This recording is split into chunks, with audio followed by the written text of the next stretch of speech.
My name is Daniel McCormack with Beta Group. I'm the project manager for Beta Group for this TIP project that's for the city of Attleboro.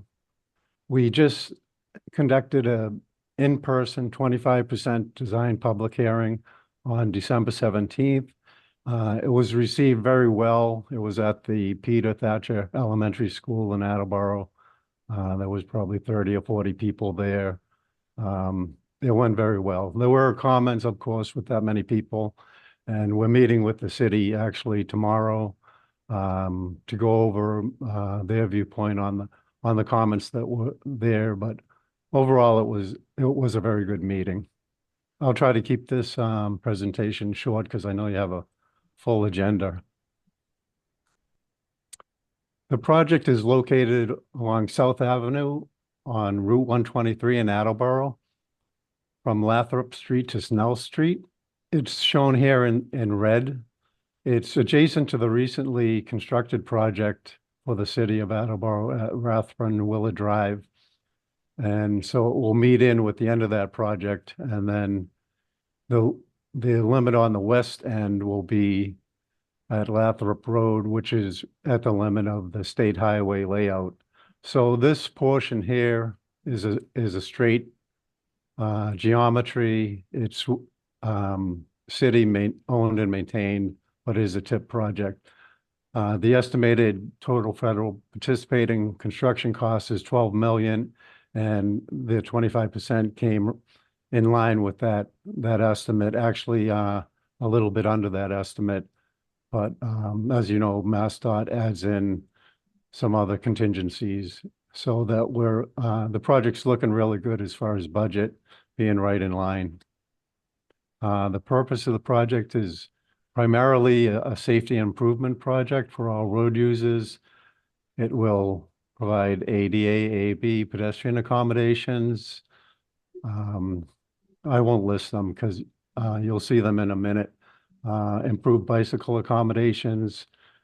It will provide a new median down the center of South Avenue, and will separate the eastbound and westbound travel lanes, and we'll have on-road dedicated bike lanes, 5-foot bike lanes with 2-foot painted buffers in each direction.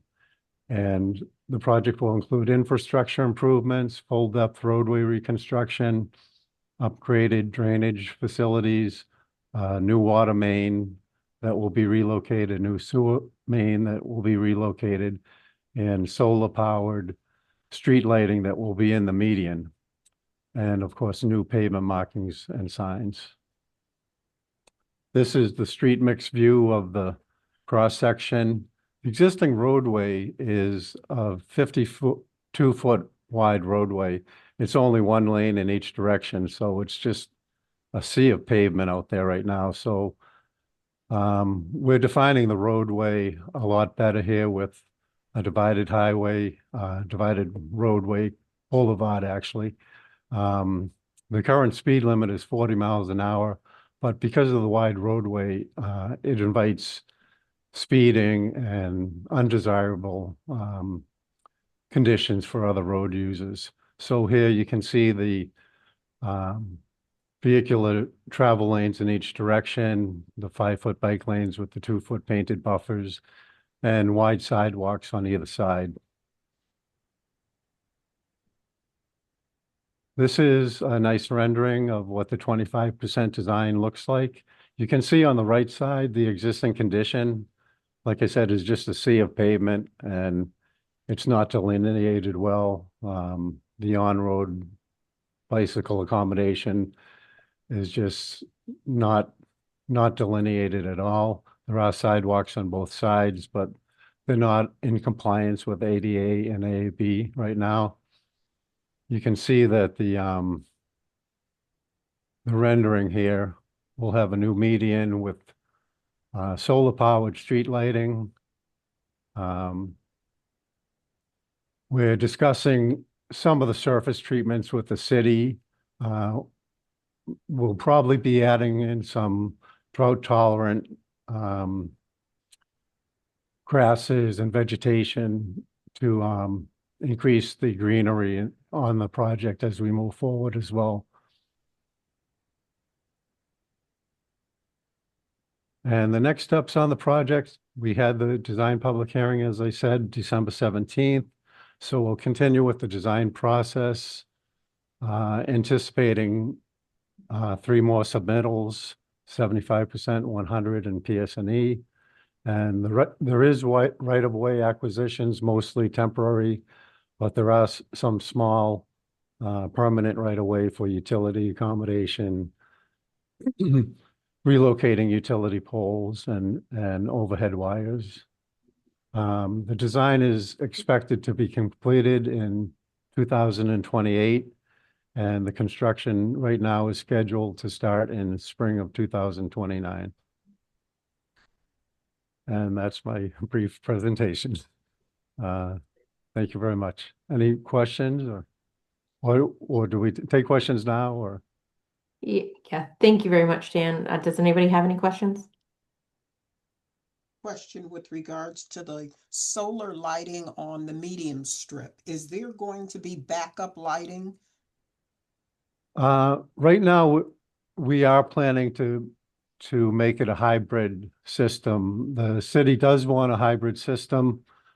It's not 100% confirmed yet because we're not sure what plantings may go in there or if any, or if the hybrid system would be funded. But the DPW has asked for a hybrid system. So right now we are planning that. Okay, thank you. Any other questions? Looks like John might have a question. Thanks, Jackie. Yeah, I've got a question on this. The current speed limit you said was 40 miles per hour for this road. Is Yeah. the speed limit intended to remain the same for this corridor? Yeah, so as you know, MassDOT has requires the target speed now, and that's one of the primary goals of this project is to try to reduce the speed out there because you can see with the way the existing condition is just invites speeding conditions, and there's been accidents along the corridor because of these conditions. So the target speed and design speed for this project right now is 35 miles an hour, is what we're targeting to reduce the speeds to. Of course, Okay. there would have to be a speed study after the project by MassDOT to actually enforce, come up with that posted speed. Okay, But I appreciate that. Thank you. I guess my second sort of comment would just be to just consider, the speed is a little bit concerning. 35 is sort of right past sort of typically where the buffer is recommended with the Federal Highway Bikeway Selection Guide. So, I guess I would just question if shared use path was considered here or separated bike lane, as those are typically, usually the guidance for 35 or higher. Yeah, we did have 3 alternatives in the pre-25% stage, and we had at least 2 public meetings with the city of Attleboro, and we did show shared use paths. The problem with this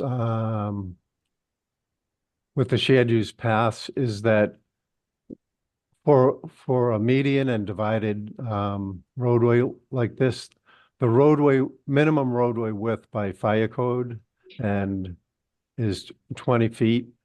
And so we had a shared use path on the north side, and we had narrower, we didn't have the bikes on the road, but this didn't pass the emergency vehicle requirements for the project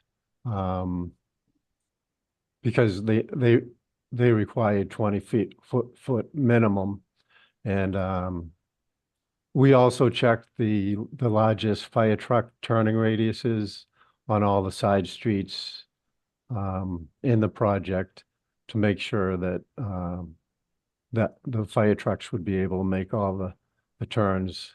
And Right. so it ended up, we had to move away from the shared use path. We were able to keep the wide sidewalks, but you can see the red areas here.